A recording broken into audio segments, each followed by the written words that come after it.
आता हे साहित्य आपण असंच थोडं फिरून घेऊया आणि नंतर थोडंसं पाणी टाकूया। राई जिरं छान तडतडलं आहे।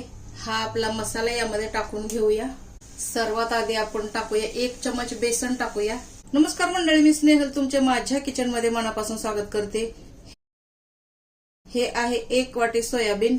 सर्वात आधी यामध्ये आपण गरम पाणी टाकून एक 10 मिनिट भिजायला ठेवूया। चला आपण आता हे साईडला ठेवून देऊया, पुढचं प्रोसेस करूया। यासाठी आपल्याला थोडे मसाले लागतील। सर्वात आधी आपण टाकूया सुकं खोबरं थोडंसं। हे झटपट रेसिपी आहे मंडळी, ह्याला काय भाजा भिजायची आवश्यकता नाही। 2 लवंगा आणि थोडीशी काळी मिरी आहे। यामध्ये टाकूया आपण 2 टोमॅटो, 1 कांदा टाकूया। यामध्ये टाकूया कोथिंबीर आणि पुदिन्याची पानं, एवढा लसूण आहे आणि थोडीशी अद्रक। आता हे साहित्य आपण असंच थोडं फिरून घेऊया आणि नंतर थोडंसं पाणी टाकूया।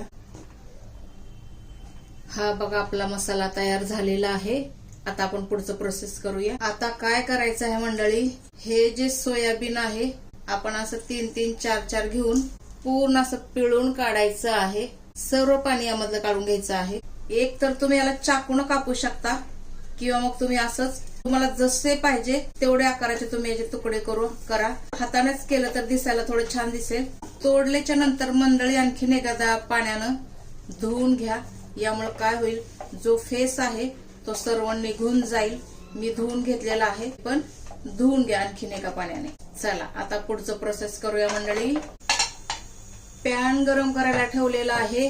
थोडासा गरम झालं की आपण तेल टाकूया। पॅन गरम झालेला आहे।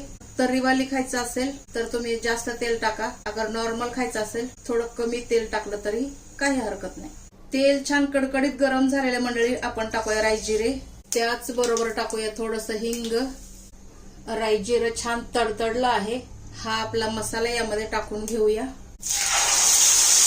हा मसाला आपण थोडंसं मीठ टाकून छान भाजून घ्यायचा आहे, कारण आपलं कांदे टमाटे सर्व कच्चं होतं।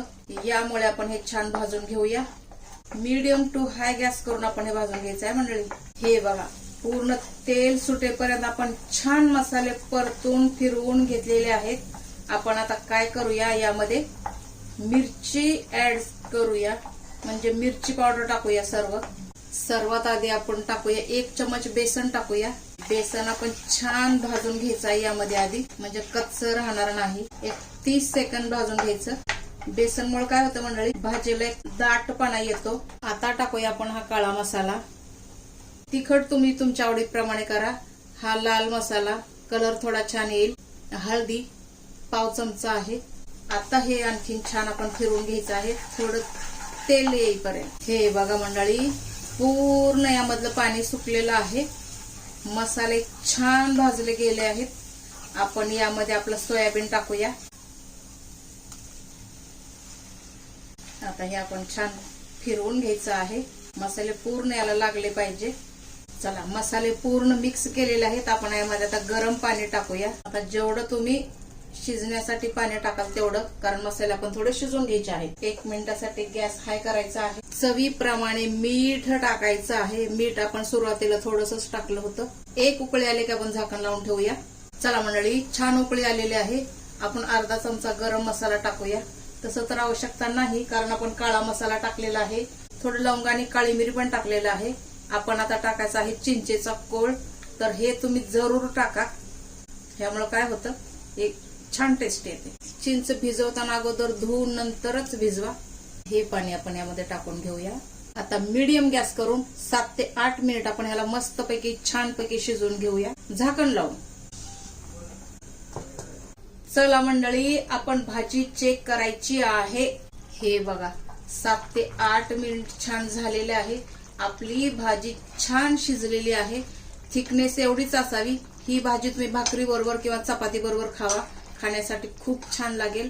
चला आपण आता यामध्ये काय करूया, थोडीशी कोथिंबीर टाकूया सजावटीसाठी आणि आता ही भाजी आपण सर्व करूया खाण्यासाठी। कसं वाटलं मंडळी व्हिडिओ? आवडला असेल तर लाईक करा, चॅनलला सबस्क्राईब करा। भेटूया आपण पुढच्या रेसिपीसह। तोपर्यंत स्वस्त रहा, मस्त राहा आणि सर्वात महत्वाचं हेल्दी राहा मंडळी।